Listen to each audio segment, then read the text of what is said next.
വളരെ സങ്കീർണമായ വാർത്തകളാണ് ബംഗ്ലാദേശിൽ നിന്ന് വന്നുകൊണ്ടിരിക്കുന്നത്. എന്തുകൊണ്ടാണെന്നറിയില്ല, നമ്മുടെ മാധ്യമങ്ങളൊന്നും ഇതിനെക്കുറിച്ചൊന്നും മിണ്ടുന്നു പോലുമില്ല. ഇനി മതേതരം എങ്ങാനും താഴെ വീണ് പൊട്ടിപ്പോയാലെന്ന് പേടിച്ചിട്ടായിരിക്കും.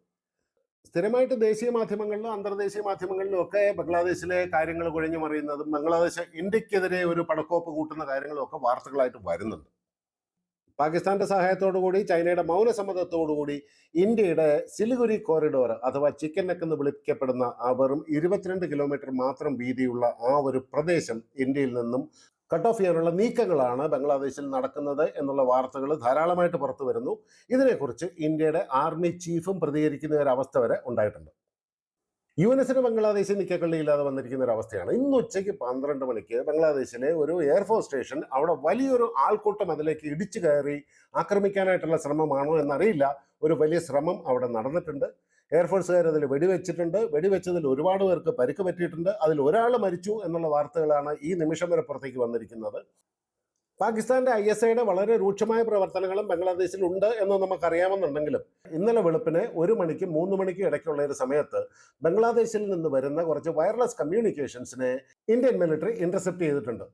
ഇത് ബംഗ്ലാദേശിന്റെ ഉള്ളിലും ഇന്ത്യക്കുള്ളിലും കിടക്കുന്ന ബംഗ്ലാദേശികളുമായിട്ടുള്ള ഒരു കമ്മ്യൂണിക്കേഷൻ ആയിരുന്നു എന്നാണ് സംശയിക്കപ്പെടുന്നത്.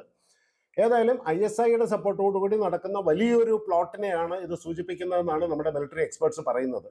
അതിൻ്റെ ഒരു കാരണം ഇത് വെളുപ്പിന് 1 മണി മുതൽ 3 മണി വരെയുള്ള സമയത്തായിരുന്നു എന്നതും ഈ കമ്മ്യൂണിക്കേഷൻ മുഴുവൻ നടന്നിരിക്കുന്നത് അറബി, ഉറുദു, ബംഗാളി ഈ 3 ഭാഷകളിലായിരുന്നു എന്നുള്ളതുമാണ്. എന്ന് പറഞ്ഞു കഴിഞ്ഞാൽ പല ഭാഷകൾ സംസാരിക്കുന്ന ഒരുപാട് പേര് ഇതിൽ ഇൻവോൾവ് ചെയ്തിട്ടുണ്ടെന്നുള്ളതാണ്.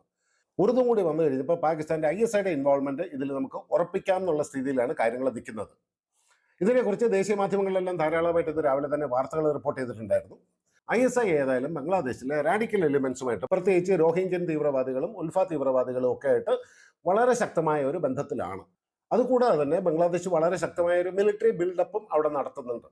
അതിൽ ഏറ്റവും പ്രധാനമായിട്ടുള്ളത് നമ്മുടെ തന്ത്രപ്രധാനമായ സിലിഗുരി കോറിഡോർ എന്ന് പറയുന്ന 22 കിലോമീറ്റർ മാത്രം വീതിയുള്ള ആ ഒരു പ്രദേശത്തിനടുത്തായിട്ട് 2 എയർ സ്ട്രിപ്പാണ് ഇപ്പോൾ ബംഗ്ലാദേശ് ഡെവലപ്പ് ചെയ്തുകൊണ്ടിരിക്കുന്നത്. ഈ എയർ സ്ട്രിപ്പുകൾ 2ാം ലോക മഹായുദ്ധത്തിന് ശേഷം ആരും ഉപയോഗിക്കാതെ, ആരും തിരിഞ്ഞു നോക്കാതെ കാട് പിടിച്ചു കിടന്നിരുന്ന ഒരു പ്രദേശമായിരുന്നു. ഇപ്പം അതിനെ ഒന്ന് റിനോവേറ്റ് ചെയ്തിട്ട് അതിനെ വിമാനങ്ങൾക്ക് ലാൻഡ് ചെയ്യാനും ടേക്ക് ഓഫ് ചെയ്യാനും പാകത്തിലാക്കി മാറ്റുന്നതിന് വേണ്ടി തകൃതിയായിട്ട് അവിടെ പണി നടക്കുന്നുണ്ട്. ഈ അടുത്ത കാലത്താണ് പാകിസ്ഥാന്റെ ISIയുടെ ഏറ്റവും ടോപ്പിലുള്ള 4 ഓഫീസേഴ്സ് ബംഗ്ലാദേശിൽ വന്ന് വിസിറ്റ് ചെയ്തത്. ബംഗ്ലാദേശ് വളരെ ശക്തമായ മിലിറ്ററി എക്സസൈസുകളും കണ്ടക്ട് ചെയ്യാൻ തുടങ്ങിയിട്ടുണ്ട്. ഇതൊരു യുദ്ധത്തിനുള്ള തയ്യാറെടുപ്പാണ് എന്ന് വേണം മനസ്സിലാക്കാനായിട്ട്. കാരണം ആ മിലിറ്ററി എക്സസൈസിൽ പങ്കെടുത്തത് അവരുടെ ടാങ്കുകളും ഹെലികോപ്റ്ററുകളും ആർട്ടിലറിയും എല്ലാം കൂടി ആയിരുന്നു. ഇത് കൂടാതെ ബംഗ്ലാദേശ് ഒരുപാട് പുതിയ ആയുധങ്ങളും വാങ്ങുന്നുണ്ട്. ടർക്കിയിൽ നിന്നും ടാങ്കുകൾ അടക്കമുള്ള ഒരുപാട് ആയുധങ്ങൾ ഇവർ വാങ്ങിക്കൂട്ടുന്നുണ്ട്. ഈ ആയുധങ്ങൾ ഇന്ത്യയുടെ ബോർഡറിൽ കൊണ്ടുവന്ന് വിന്യസിക്കുകയും ചെയ്തിട്ടുണ്ട്. പ്രത്യേകിച്ചും ചിക്കൻ നെക്ക് കോറിഡോറിന്റെ ഭാഗത്തേക്കുള്ള അവരുടെ സേനാ വിന്യാസം അതിശക്തമാണ് എന്നാണ് അറിയാൻ കഴിഞ്ഞിട്ടുള്ളത്. പിന്നെ അവർ പാകിസ്ഥാനിൽ നിന്നും ചൈനയും പാകിസ്ഥാനും സംയുക്തമായിട്ട് നിർമ്മിച്ചിട്ടുള്ള JF-17 വിമാനങ്ങൾ വാങ്ങാനുള്ള തയ്യാറെടുപ്പ് നടത്തിക്കൊണ്ടിരിക്കുകയാണ്.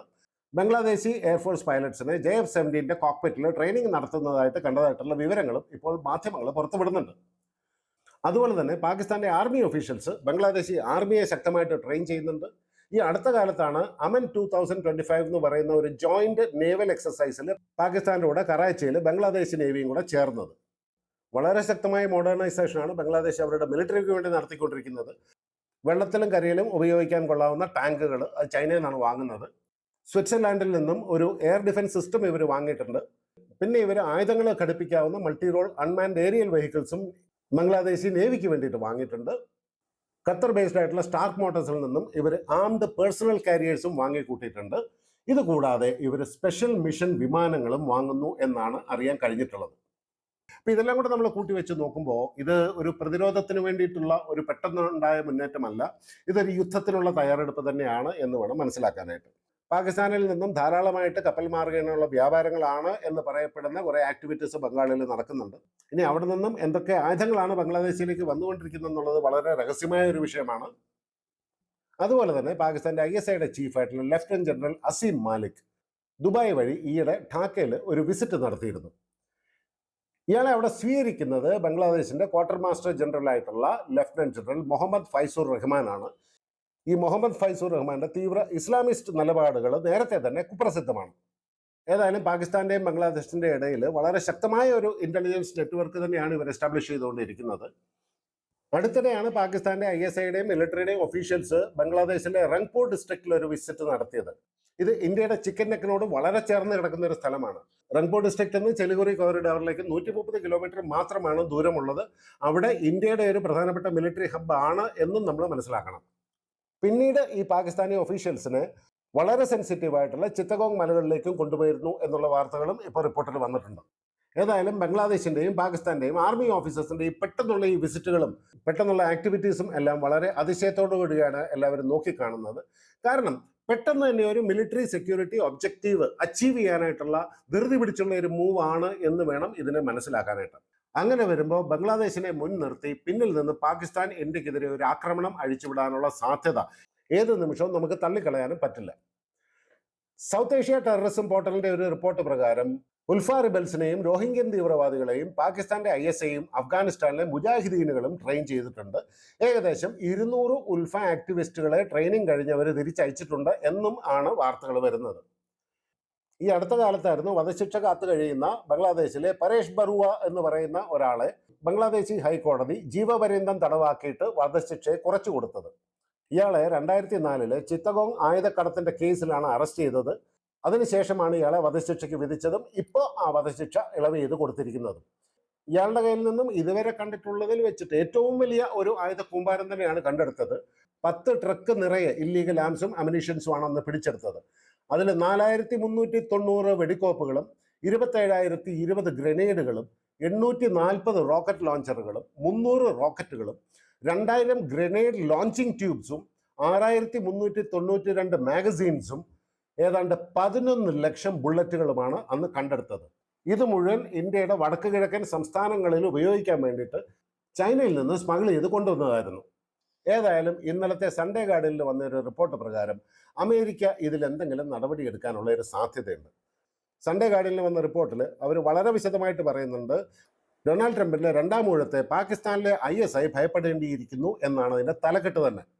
അതിൽ അവർ വളരെ കൃത്യമായിട്ട് പറയുന്നുണ്ട്, പാകിസ്ഥാനും ബംഗ്ലാദേശും തമ്മിലുള്ള ഈ ഒരു അവിഹിത ബന്ധവും ബംഗ്ലാദേശിൽ തീവ്രവാദം വളർത്താനുള്ള പാകിസ്ഥാന്റെ ശ്രമങ്ങളും പാകിസ്ഥാനെ തീവ്രവാദങ്ങളുടെ ഒരു ഫാക്ടറി ആയിട്ട് തന്നെയാണ് അതിൽ മെൻഷൻ ചെയ്തിരിക്കുന്നത്. 2020 ട്രംപ് ഇറങ്ങിപ്പോകുന്നതിന് തൊട്ട് മുമ്പായിട്ട് ഇറാനിലെ ജനറൽ ഖാസിം സുലൈമാനിയെ ഒരു ഡ്രോൺ അറ്റാക്കിലൂടെ കൊന്നുകളഞ്ഞതും അവർ ആ വാർത്തയിൽ ഉദാഹരണമായിട്ട് കോട്ട് ചെയ്യുന്നുമുണ്ട്. അതുപോലെ തന്നെ ഡൊണാൾഡ് ട്രംപ് വളരെ ശക്തമായിട്ട് പറഞ്ഞിട്ടുണ്ട്, തീവ്രവാദത്തിന്റെ കാര്യം വരുമ്പോൾ ഒരാൾക്ക് പോലും തൊട്ടുകൂടായ്മയില്ല, ആരെ വേണമെങ്കിലും ഞാൻ തൊടും എന്ന് തന്നെ ട്രംപ് കൃത്യമായിട്ട് പറഞ്ഞിട്ടുണ്ട്. അതുപോലെ തന്നെ ബംഗ്ലാദേശിന്റെ കാര്യത്തെ പറ്റിയുള്ള ഒരു പത്രക്കാരന്റെ ചോദ്യത്തോട് ട്രംപ് വളരെ കാര്യമായിട്ടാണ് പ്രതികരിച്ചത്. അത് ഞാൻ ഇന്ത്യൻ പ്രധാനമന്ത്രിക്ക് വിട്ടുകൊടുത്തിരിക്കുന്നു, നരേന്ദ്രമോദിക്ക് വിട്ടുകൊടുത്തിരിക്കുന്നു എന്നാണ് പറഞ്ഞത്. നമുക്കെല്ലാം കൃത്യമായിട്ട് അറിയാം മോദി എങ്ങനെയാണ് റിയാക്ട് ചെയ്യാന്നുള്ളത്. ഇനി നമ്മളെക്കാളും നന്നായിട്ട് അതിനെ അറിയാവുന്നത് പാകിസ്ഥാനുമാണ്. ഇത് അറിഞ്ഞുകൊണ്ട് പാകിസ്ഥാൻ ഒരു തീക്കളിക്ക് മുതിരും എന്ന് തോന്നുന്നില്ല. ഏതായാലും ആരെയും അങ്ങോട്ട് കയറി ആക്രമിക്കണ്ട എന്നുള്ളതാണ് ഇന്ത്യയുടെ നിലപാട്. ആ നിലപാടുകളിൽ ഇവർ മാറ്റം വരുത്താതിരുന്നാൽ അവർക്ക് തന്നെ കൊള്ളാം. സുഹൃത്തുക്കളെ, ഇതിൻ്റെ അപ്ഡേറ്റ്സ് എന്തെങ്കിലും വരുന്ന അനുസരിച്ച് വീണ്ടും ഞാൻ നിങ്ങളുടെ മുമ്പിലേക്ക് വരുന്നതായിരിക്കും. അതുവരെ എല്ലാവർക്കും എൻ്റെ വിനീതമായ നന്ദി, നമസ്കാരം, ജയ് ഹിന്ദ്.